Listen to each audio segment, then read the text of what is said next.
कांग्रेस अध्यक्ष राहुल गांधी गुजरात में लोकसभा चूंटणी प्रचार बुगल फूक्यू। राहुल गांधी धरमपुर तालुकाना लालडुंगरी खाते जनाक्रोश रैली ने संबोध्યું।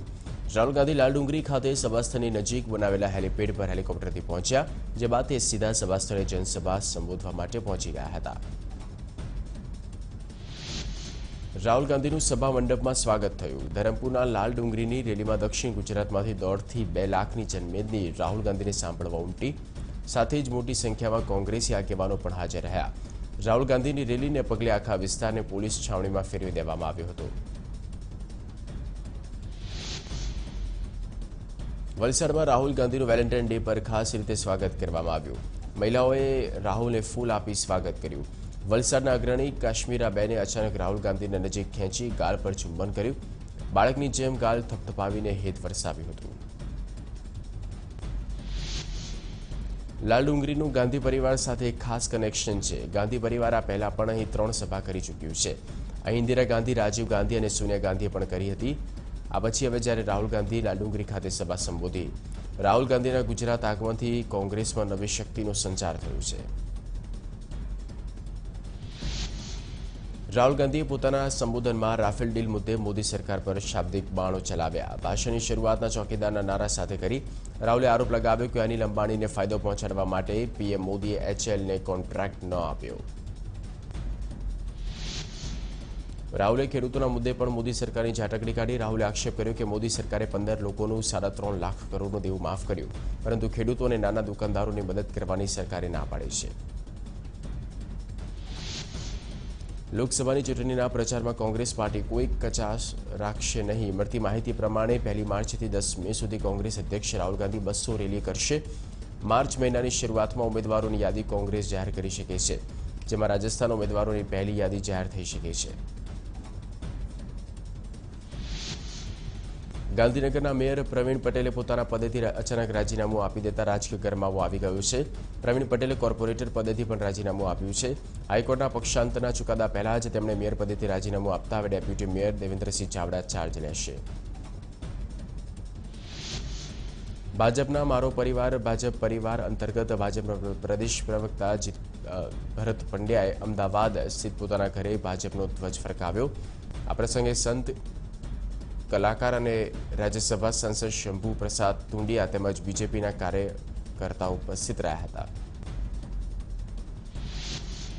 રાજ્ય સરકારના આરોગ્ય વિભાગ દ્વારા 1466 સ્ટાફ નર્સની સીધી ભરતીથી નિમણૂક કરવામાં આવી। નિમણૂક મેળવનાર સ્ટાફ નર્સને નાયબ મુખ્યપ્રધાન નીતિન પટેલે નિમણૂક પત્ર એનાયત કર્યા। સુરતથી દુબઈ, સિંગાપુર અને બેંકોકની સીધી ફ્લાઇટ પણ શરૂ કરવામાં આવશે એવો દાવો કર્યો છે નવસારીના સાંસદ CR પાટીલે। પાટીલે જણાવ્યું કે સુરતથી શારજાહની ફ્લાઇટ ફૂલ થઈ ચૂકી છે। આ સાથે 1 માર્ચથી ગો એરલાઇન્સે વધુ 6 ફ્લાઇટ શરૂ કરતા સુરતની કનેક્ટિવિટીમાં પણ વધારો થશે।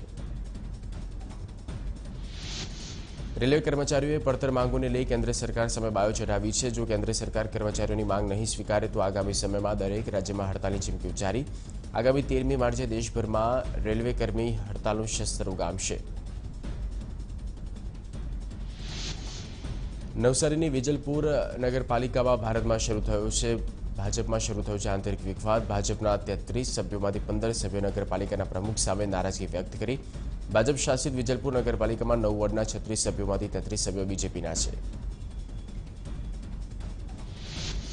બનાસકાંઠાની થરા નગરપાલિકામાં સત્તા ભાજપને મળી। કોંગ્રેસના 2 સભ્યોએ પક્ષ વિરોધી મતદાન કરતા ભાજપને કુલ 13 સભ્યોનું સમર્થન મળ્યું, જે બાદ પ્રમુખ પદે ભારતી અખાણી અને ઉપપ્રમુખ પદે વસંતજી ઠાકોરની વરણી થઈ। મહેસાણા જિલ્લામાં 2 તાલુકા પંચાયતના પ્રમુખ ઉપપ્રમુખ વિરુદ્ધ અવિશ્વાસ દરખાસ્ત કરવામાં આવી। ભાજપ અને અપક્ષ દ્વારા મહેસાણા તાલુકા પંચાયત અને ઊંઝા તાલુકા પંચાયતની પ્રમુખ ઉપપ્રમુખ વિરુદ્ધ અવિશ્વાસની અરજી કરવામાં આવી, જેને લઈ રાજકીય માહોલ ગરમાયો છે। મહેસાણામાં કોંગ્રેસ શાસિત જિલ્લા પંચાયતના 5 સભ્યો બીજેપીના સંપર્કમાં હોવાની ચર્ચા। સૂત્રો દ્વારા મળતી માહિતી પ્રમાણે જીવા પટેલ સાથે ઘરબો ધરાવતા જિલ્લા પંચાયતના 5 પાટીદારો સભ્યો ભાજપમાં જોડાઈ શકે છે। રાજકોટના જિલ્લા ગાર્ડન ચોકમાં મહાનગરપાલિકા નિર્મિત ડોક્ટર આંબેડકર સ્મારક ભવન અને લાઇબ્રેરીનું લોકાર્પણ કરાયું। કાર્યક્રમમાં લોકોની પાંખી હાજરી તથા ઈશ્વર પરમાર પણ ગેરહાજર રહ્યા। ₹1.70 લાખના ખર્ચે આંબેડકર સ્મારક અને લાઇબ્રેરી બનાવવામાં આવી છે। રાજકોટમાં ડોક્ટર બાબા સાહેબ આંબેડકરના સ્મારકના લોકાર્પણ કાર્યક્રમનો આરએમસીના વિપક્ષના વસરામ સાગઠિયા વિરોધ નોંધાવ્યો.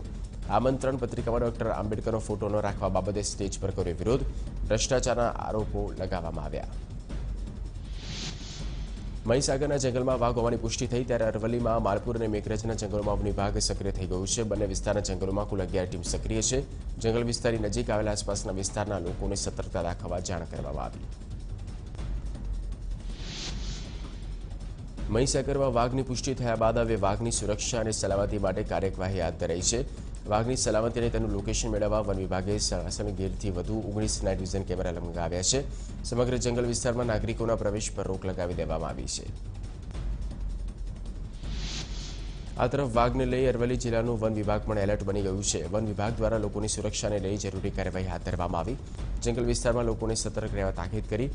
તો માલપુરમાં વન વિભાગની 5 ટીમ અને મેઘરજમાં વન વિભાગની 6 ટીમોએ પેટ્રોલિંગ શરૂ કર્યું છે. વિરમગામ રેલવે યાર્ડમાં નજીવી બાબતે સિનિયર સેક્શન એન્જિનિયરને માર મરાયો છે. જોકે થાંભલાની માટી રેલવે ટ્રેક પર નાખતા બોલાચાલી થઈ હતી. બાદમાં 2 શખ્સોએ સિનિયર સેક્શન એન્જિનિયરને દંડાથી હાથ અને પગે માર માર્યો હતો. ગીર સોમનાથમાં ખેડૂતોની મગફળીની ખરીદી 5 કરોડથી વધુનું કૌભાંડ આચરનાર ઠગબાજ આવી ગયા સકંજામાં. પોલીસે મોબાઈલ લોકેશન આધારે સુરતના કામરેજથી બંને આરોપી ભાઈઓની ધરપકડ કરી. પોલીસની પ્રાથમિક તપાસમાં સામે આવ્યું કે આરોપી બંને ભાઈઓ છેલ્લા 40 વર્ષથી મગફળી ખરીદીનો વેપાર કરે છે. અમરેલીમાં લાઠી તાલુકાના તાજપર ગામમાં ખેડૂતે આપઘાત કર્યો. ઓછા વરસાદને કારણે પાક નિષ્ફળ જતા ખેડૂતે આપઘાત કર્યો હોવાનો પરિવારજનોનો આક્ષેપ લગાવ્યો. ખેડૂતે ઝેરી દવા પીતા સારવાર માટે ખસેડવામાં આવ્યા, જ્યાં સારવાર દરમિયાન મૃત્યુ થયું. અમદાવાદના સરદારનગર પોલીસ સ્ટેશનના લોકઅપમાં એક આરોપીએ આત્મવિલોપનનો પ્રયાસ કર્યો હતો. આરોપીને લૂંટના ગુનામાં પોલીસ સ્ટેશનમાં લાવવામાં આવ્યો, પરંતુ આરોપી રાજુ ખટવાનીને આક્ષેપ કર્યા હતા કે તે નિર્દોષ છે, છતાં તેને અને તેના પરિવારને જેલમાં નાખવામાં આવ્યા છે.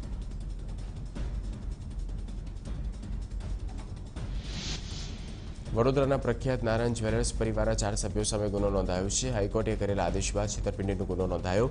મહત્વનું છે કે પાવર ઓફ એટર્નીનો હકનો દુરુપયોગ કરી આરોપી હરીશ ચોકસીએ મિલકત વેચી દીધી હતી.